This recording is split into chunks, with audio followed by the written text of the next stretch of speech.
Hi மக்களே, எல்லாரும் எப்படி இருக்கீங்க? இன்றைக்கி என்னுலகத்தில் ரொம்ப ரொம்ப ஹெல்த்தியான ஒரு ரெசிபி, அதுவும் நிறைய உடம்புல உள்ள பிரச்சனைகளை சரி பண்ணக்கூடிய ஒரு ஹெல்த்தியான ரெசிபி தான் பார்க்க போகிறோம். ரொம்ப ரொம்ப ஈஸியாக நம்மளே வீட்டில் ரெடி பண்ணலாம். இது வெளியில் வாங்கி சாப்பிடணும் அப்படிங்கிற அவசியம் கூட கிடையாது. இது எப்படி ரெடி பண்ணியிருக்கேன் அப்படிங்கிறத இந்த வீடியோவில் காமிச்சிருக்கேன். வீடியோவை ஸ்கிப் பண்ணாமல் முழுமையாக பாருங்கள்.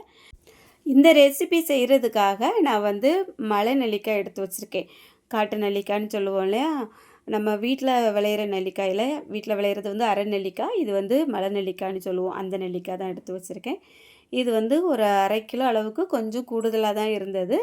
இதை நல்லா க்ளீன் பண்ணி தண்ணி எதுவுமே இல்லாத அளவுக்கு தொடச்சி எடுத்துட்டு, இந்த மாதிரி நம்ம கேரட்லாம் துருவோம் பாருங்கள், அந்த துருவலில் வச்சு துருவி எடுத்திருக்கேன். துருவின நெல்லிக்காய் எடுத்து வச்சதுக்கப்புறமா ஸ்டவ் ஆன் பண்ணி ஒரு கடாய் வச்சுருக்கேன். ஒரு 3 ஸ்பூன் அளவுக்கு நெய் சேர்த்துருக்கேன். நெய் சேர்த்துட்டு நம்ம துருவி எடுத்து வச்சுருக்கோம் இல்லையா, அந்த துருவல் எல்லாத்தையுமே இதில் சேர்த்துடலாம். சேர்த்துட்டு இதை நம்ம மிதமான தீயில் வச்சு நல்லா மிக்ஸ் பண்ணி கலந்து விட போகிறோம். இப்போ பாருங்கள், இது பச்சை நெல்லிக்காய். அந்த கலர் கொஞ்சம் எப்படி இருக்குன்னு பச்சையாக தெரியுதா? அது கொஞ்சம் நம்ம ஒரு மிதமான தீயில் வச்சுட்டு ஒரு 5லேருந்து 10 நிமிஷம் நல்லா கலந்து விட்டு இருக்கும்போது அந்த நெய்யோடு சேர்ந்து அதோட நிறம் கொஞ்சம் ஒரு பழுப்பு நிறத்தில் அப்படியே மாறி வரும். இப்போ பாருங்கள், முன்னாடி விட கொஞ்சம் கலர் மாறி இருக்குது. இன்னுமே இந்த கலர் கொஞ்சம் நல்லா மாறி வரும். இப்போ பார்த்தீங்கன்னா அந்த நிறம் கொஞ்சம் மாறி இருக்கும், உங்களுக்கு தெரியும்னு நினைக்கிறேன். இதில் இனிப்புக்காக நான் ஒரு 300 கிராம் அளவுக்கு நாட்டு சர்க்கரை சேர்த்துருக்கேன். இதில் மண் கல் எதுவுமே கிடையாது, சுத்தமான நாட்டு சர்க்கரை. ஒருவேளை நீங்கள் சர்க்கரையில் மண் தூசி ஏதாவது இருக்கும் அப்படின்னு நினச்சிங்கன்னா கொஞ்சமாக தண்ணி விட்டு அதை லைட்டாக திக்காக பாகு எடுத்து இதில் சேர்த்துடுங்க. நம்ம இந்த மாதிரி சேர்த்து இதை மிக்ஸ் பண்ணி வைக்கும்போது இது ரொம்ப நாளைக்கு கெட்டு போகாமல் வரும். இப்போ இதை நான் தண்ணி எதுவுமே சேர்க்கலை. ஏற்கனவே நெல்லிக்காயில் இருந்த தண்ணி நல்லா நெய் விட்டு அப்படியே வதக்கின மாதிரி அது சுண்டினதுக்கப்புறமா தான் நம்ம இந்த நாட்டு சர்க்கரை சேர்த்துருக்கோம். நாட்டு சர்க்கரை நல்லா மெல்ட் ஆகி இப்போ பாருங்கள், அந்த சட்டியில் அப்படியே இந்த பாகு அப்படியே தனியாக தெரியும் உங்களுக்கு. இந்த பாகு எல்லாமே நல்லா சுண்டி நெல்லிக்காய் மறுபடியும் கொஞ்சம் ஒரு உதிர்ந்த மாதிரி ஒரு பக்குவத்துக்கு வரும். அந்த டைமில் நம்ம இது ரெடி ஆகிட்டோம் அப்படின்ட்டு நினைக்கலாம். அது இல்லாமல் இதோட நேரமும் பார்த்திங்கன்னா அப்படி ஒரு வதங்கி ஒரு அல்வா கலருக்கு கொஞ்சம் அப்படி ஒரு டார்க்கான கலருக்கு மாறி வந்திருக்கோம். இதில் நம்ம நிறைய பொருட்கள் எதுவுமே சேர்க்கணும் அப்படிங்கிற அவசியம் எதுவுமே இல்லை. இந்த ரெசிப்பியில் நம்ம டேஸ்ட்டுக்காக உலர்ந்த பருப்புகள் சேர்க்கலாம். நான் என்கிட்ட இன்றைக்கி முந்திரி பருப்பு தான் இருந்தது. ஒரு 50 கிராம் அளவுக்கு முந்திரி பருப்பு சின்ன சின்னதாக நறுக்கி எடுத்து வச்சுருக்கேன். அந்த முந்திரி பருப்பை நம்ம இது கூடால சேர்க்க போகிறோம்.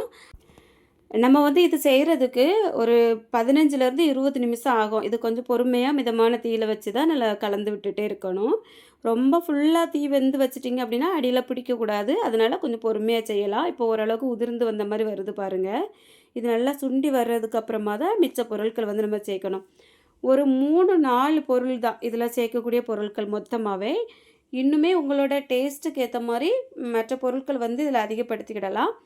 இப்போது இது நல்லா ரெடி ஆகிட்டு கொஞ்சம் உதிரி உதிரியாக தெரியுது பார்த்திங்களா? கலர் கொஞ்சம் நல்லா மசிஞ்ச மாதிரி மாறி வந்திருக்கு. இந்த டைமில் ஒரு 100 ml அளவுக்கு தேன் நான் இதில் சேர்த்துக்கிட போகிறேன். தேன் இன்னுமே கொஞ்சம் அதிகமாக சேர்க்கணும் அப்படின்னாலாம் சேர்த்துக்கிடலாம். நான் இந்த அளவுக்கு சேர்த்துருக்கேன். இப்போ இதை அப்படியே நல்லா தீ சிம்மில் தான் வச்சுருக்கேன். லைட்டாக கலந்து விட்டுட்டு அதுக்கப்புறமா கட் பண்ணி வச்சுருக்க முந்திரி பருப்பை இது கூட சேர்த்துக்கிடணும்.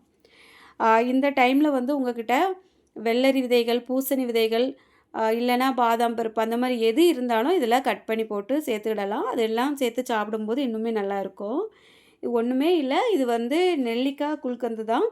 இது ரொம்ப டேஸ்ட்டாக இருக்கும். நிறைய இடங்களில் நம்ம பீடெல்லாம் சாப்பிடும்போது அது நடுவில் இதை வச்சு வெத்தலையில் மடித்து கொடுப்பாங்க. அந்த டேஸ்ட் புளிப்பு, துவர்ப்பு, இனிப்பு எல்லாம் சேர்ந்து இருக்கும். அந்த குல்கந்து தான் இது. இது ரொம்பவே டேஸ்ட்டாக தான் இருக்கும். ஆனால் அந்த நெல்லிக்காயோட தன்மையும் அப்படியே நமக்கு தெரிகிற மாதிரி இருக்கும். ஒரு புளிப்பு, துவர்ப்பு, இனிப்பு எல்லாம் சேர்ந்த ஒரு கலவையாக இருக்கும். இப்போ பாருங்கள், இது ஃபுல்லாக ரெடி ஆகிட்டு இப்போ இதை ஆற வச்சுட்டு அதுக்கப்புறமா நான் ஒரு பாக்ஸில் ஸ்டோர் பண்ணி வச்சுக்கிட போகிறேன்.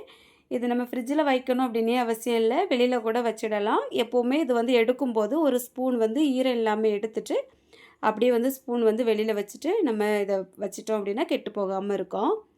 இப்போ நான் வந்து ரெடி பண்ணத அப்படியே வந்து ஒரு பாக்ஸில அடைச்சு என் மகளுக்கு ஹாஸ்டலுக்கு தான் குடுத்து விட போறேன்.